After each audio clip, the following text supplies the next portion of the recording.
welcome back, viewers at home. Now, from exhilarating rides to building sisterhood, now this initiative is proving that women belong in the cycling world and beyond. And for that, I am joined by the founder of Girls on Bicycles, or rather, Girls on Bikes, Karabo Mashele. Good evening, and thank you so much for joining us this evening. Hello, hello, and how are you? I'm good, thanks, and how are you? I am well, thank you. I just feel like you've, really uplifted my spirit. Even after a long day, It what can I say? happens. It happens. But Karabu, just to get started on our conversation, I want to find out from you Mhm. what really inspired you to start this beautiful initiative of girls on bikes.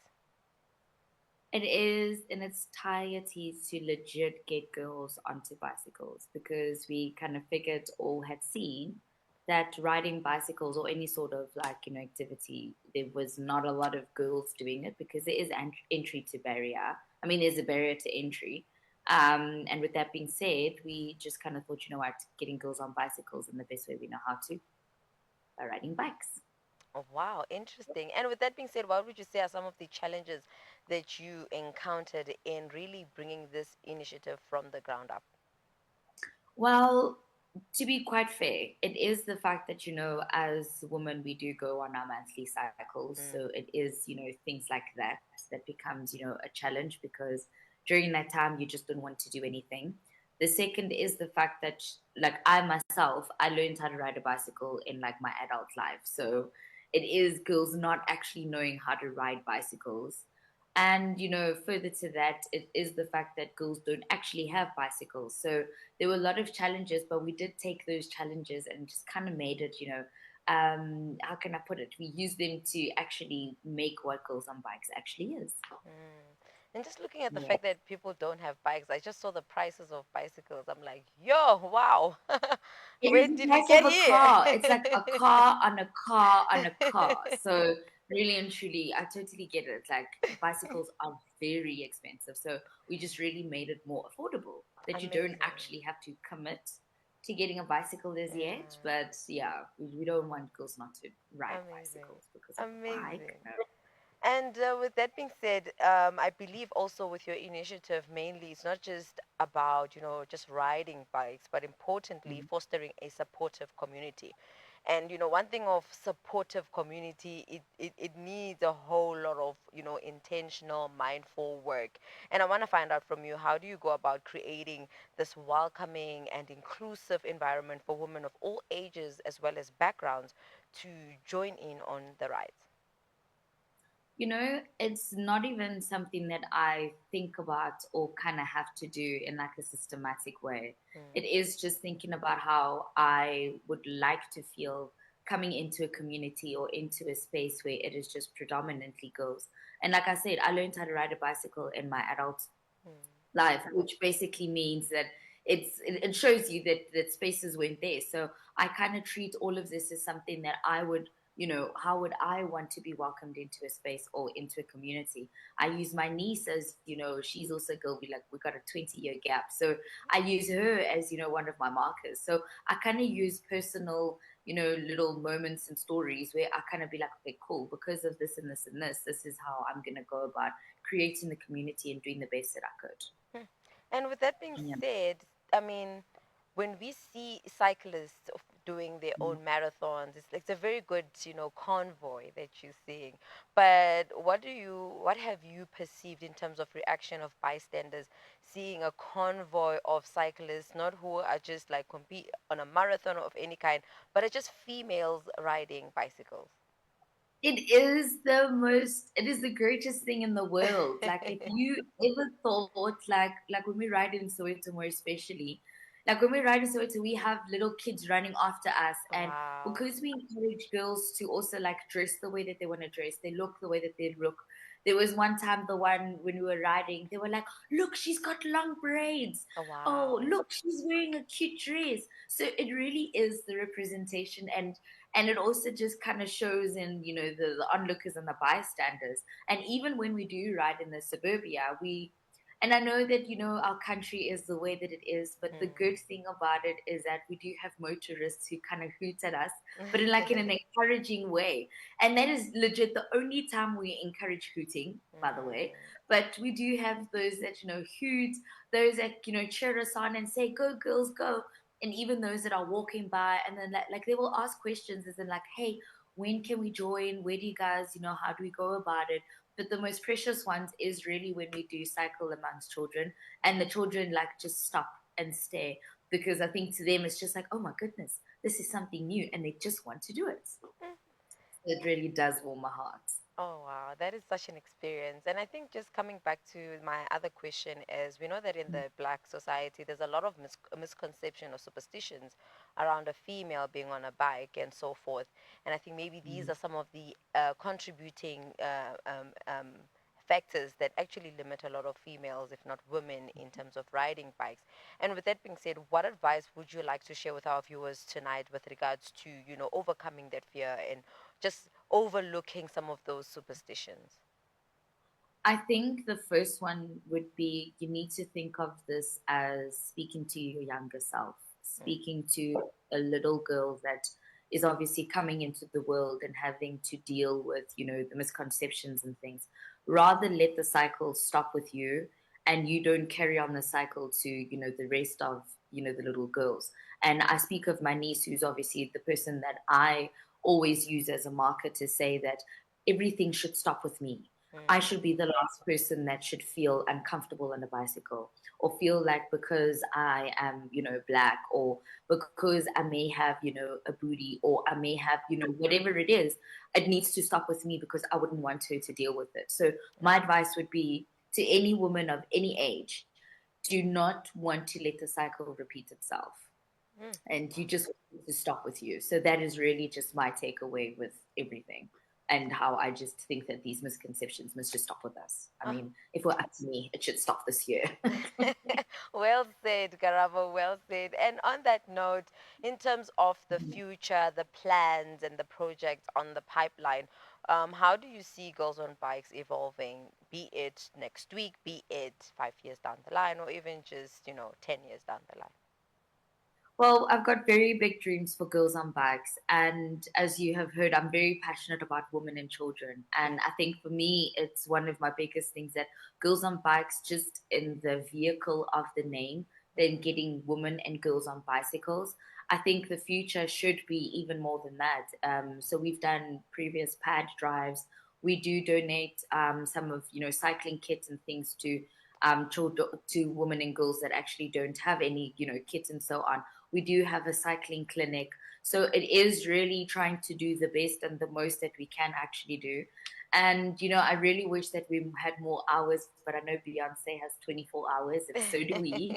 That I really wish that we had more hours in the Yeah. day and more days in the week, so we can do as much as we can. But in terms of, the future stuff, the next best thing is building an indoor cycling studio, because as much as, yes, being outside is great, but we want to also get and tap into that where, there's a whole vibe. There's, women can feel how they want to feel. And just in that studio, it's really just girls riding bicycles, but taking what we do outside and putting it inside, just so we can do it during the week as well. So it doesn't have to just stop and start on a Saturday or on a Sunday.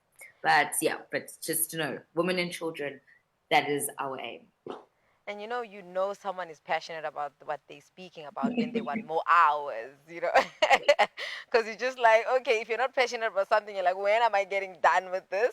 But I'm really Yes. happy for you that this comes from a place of passion, because regardless of whatever hurdles and whatever limitations you tend to sort of encounter, it's a matter of you're going to be driven, solution driven, because of the passion that drives you, and in really breeding such a very beautiful initiative. And with that, did you, I mean, still speaking on futuristic plans, are there any plans in terms of expanding to other communities or other suburbias? Do you know we've actually attempted, or let's just say we've had a crew attempted in Cape Town. And I think this is part of having many more hours in the day, because I have had so many girls ask us, when are you coming to Durban? And I love going to Durban. And cycling on the promenade would be absolutely beautiful. So Mm. it really is, trying to find times and ways to do this. There's another lady that cycled with us, Nontobeko. She cycled and she's from Secunda. And she has actually replicated Girls on Bikes, but in Secunda. So to be very honest with you, all of that, again, if it were up to me, it's going to be the end of this year.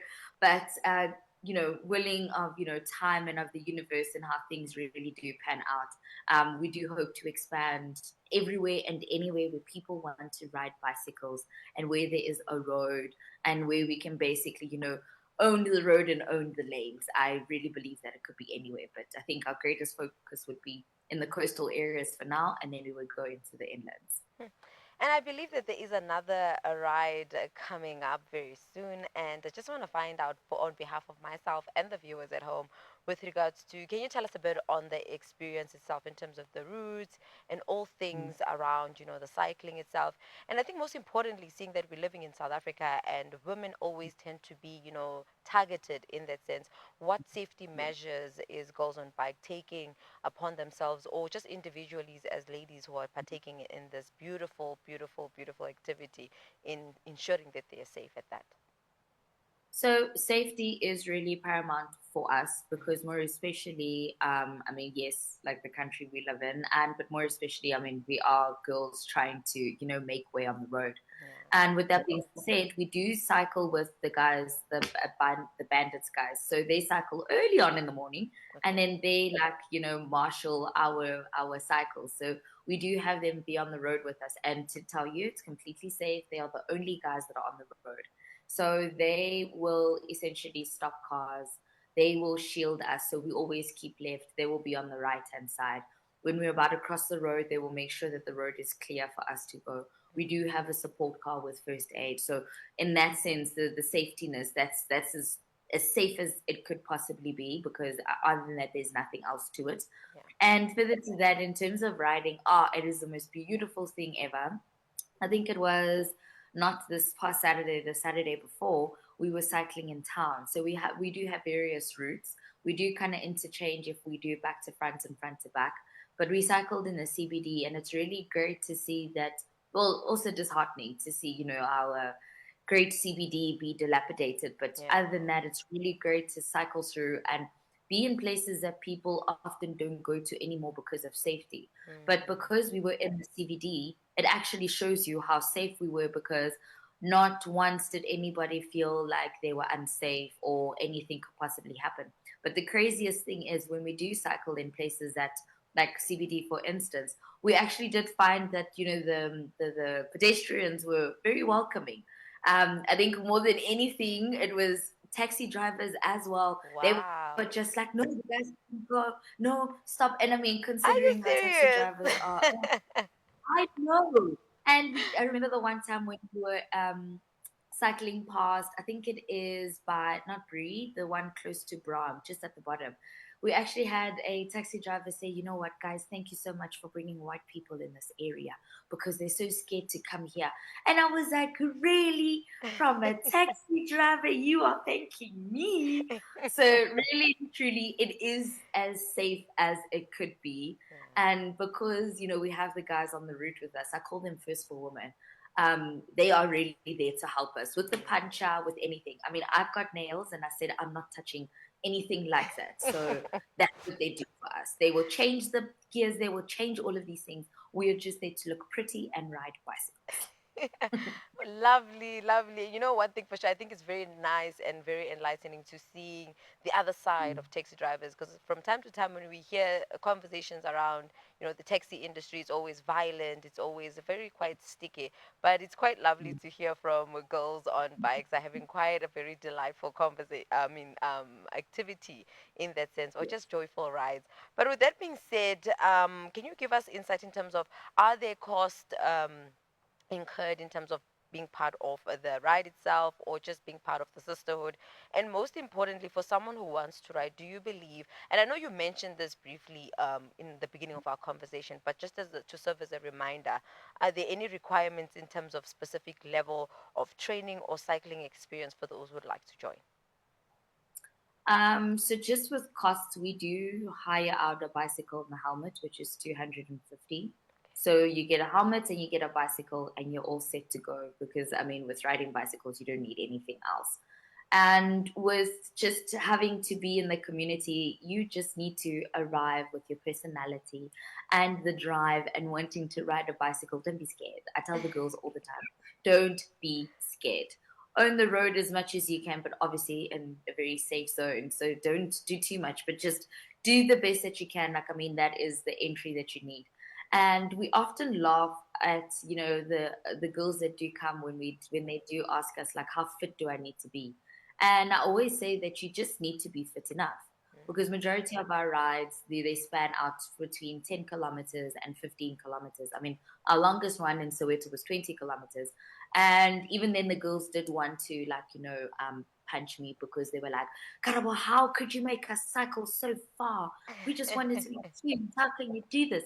But the beauty of all of this is you do just need to have like some sort of, fitness, but more than fitness, all of it comes here. If you tell yourself that I want to ride a bicycle and I woke up this morning and I want to enjoy myself, trust me, the steeps from Westcliff are not going to deter you at all.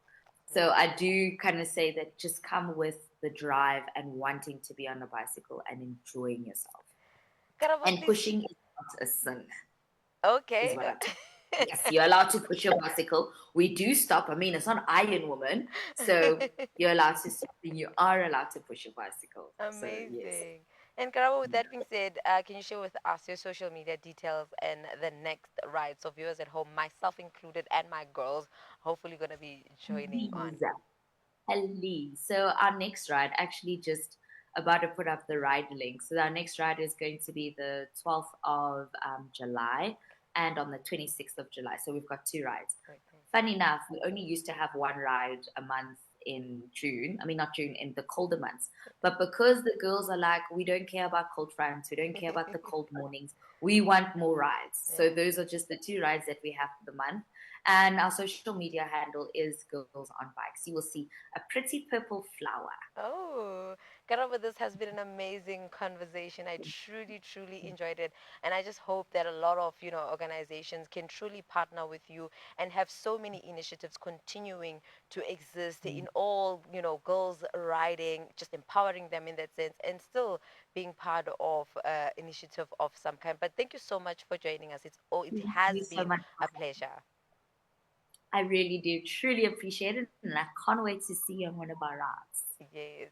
Viewers at home, that was the founder of Girls on Bike, Karabo Mashele, who was sharing in terms of her journey as the founder of Girls on Bike and the many, many beautiful experiences that it offers to the many ladies who are being part of this journey, be you as little as a little girl or as old as a woman who's going to be riding for her first time. It's something that she encourages you to take upon and really enjoy the scenes of Joburg and how, how Joburg is just changing in front of our eyes that we don't always get to see. But viewers at home, hope you guys did enjoy that conversation.